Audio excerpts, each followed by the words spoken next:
Hey, so Matt had a great question. This is That Yogi Guy, and Matt had a great question, and I wanted to take a little bit of time to answer it in the form of an audio and see if I can do it justice. So, the question is, what is Samyama? Let us unravel this a bit, right? So, Samyama is a term for three of the eight steps of Patanjali, Patanjali's Eightfold Path, which is Yama, Niyama, Asana, Pranayama, Pratyahara, Dharana, Dhyana, and Samadhi. Well, those last three form a trifecta, which Patanjali called Samyama. And of course, Patanjali is probably referring back to lessons that he learned from other masters. So this goes back, stretches back forever, most likely. But this is our probably one of our best sources for it, and so I refer to Patanjali. So Patanjali tells us that these three things together form Samyama. So it's kind of like a bundle of sticks, and when the three bundles of sticks are together, then we call them something, right? Samyama. From Sam, Yama, holding together, tying up, binding, like a bundle of sticks, right? So the three together form Samyama.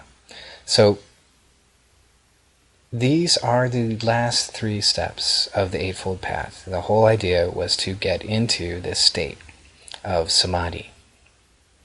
So it's easy enough to completely disregard this and just have the idea, hey, I want to get to samadhi. That's fine. But if you want to understand Samyama, then here it is.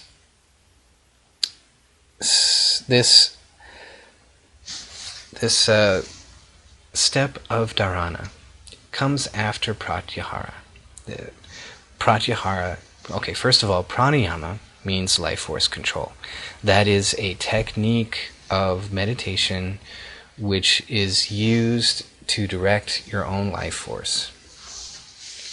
Now, we're directing our own life force all the time when we move and when we jump and when we think. We're directing life force already, but we're doing it unconsciously. We're not aware of the process. We're not aware of what we're doing, and so we want to be able to do it consciously, and that is what pranayama is about. So that leads to the practice of that leads us into a state which is devoid of distraction, which is devoid of the five senses. That means the five senses and our awareness of the body and the breath are gone, and that is pratyahara.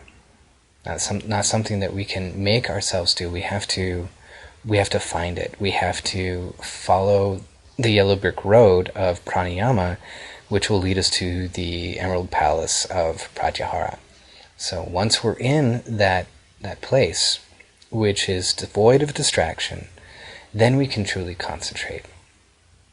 So if you think, wow, I think, Forrest, I went into pratyahara, I'm going to tell you, hey, that is wonderful, that is fantastic. Did you have an awareness of your body? Could you feel your body through the five senses? Yes, I could. Well, okay, great. So there's more mystery for you. There's a deeper step for you to go, because that was not pratyahara. That means you can have a great experience in meditation. You can have visions. You can get lessons from your higher self.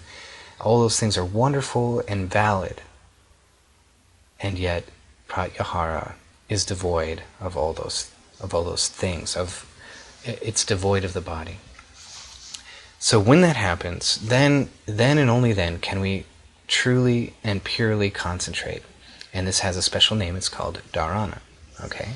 That means that there's no distractions, no breath, no body, and we are able to concentrate on anything we want. We have our free will, and we can decide if we want to concentrate in that pure state on Saturday night's football game that we just watched, or on a manifestation of the higher self, either an idea or the light or the sound that we behold, or an idea of the higher self. We can choose to concentrate on those.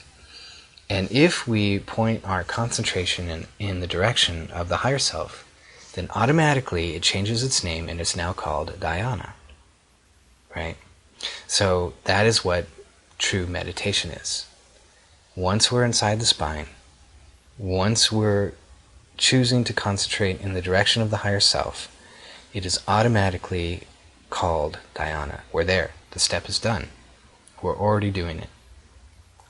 And all we had to do was point that pure concentration towards the higher self.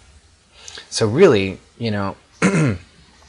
Patanjali and the ancient rishis kind of did us a disservice here, because it's still just concentration, but it's the direction that you're pointing it, and they gave it 2 fancy names, right? Never mind, it's in Sanskrit. It's still we had to divide it endlessly, but that's anyway. That's what we have, and yeah, they had to describe it somehow, so that's how they chose to do it. It's made it a little confusing, but now you know. Dhyana is just concentration that you choose to turn towards the higher self. And now, for a moment, imagine that you're at the beach and you see about 5 yards out into the ocean that there's this rock, and you say to yourself, you know what, I want to go out and I want to stand on that rock. How do you walk? And then you say to yourself, now how am I going to walk out to this rock without getting wet? Well, you can't. If you're going to walk out to the rock, you have to get wet. And that's how it is with samadhi. Once you turn the pure concentration, that is without distraction, without anything holding you back, and you say, I'm going to turn it towards the higher self, and you do that, you will immediately begin to merge with that manifestation of the higher self. It's an automatic process. It happens. As you walk out into the ocean, you get wet. When you use dhyana to concentrate on the higher self, you're going to get wet. You're going to start to merge with that manifestation of the higher self, and you will have a samadhi.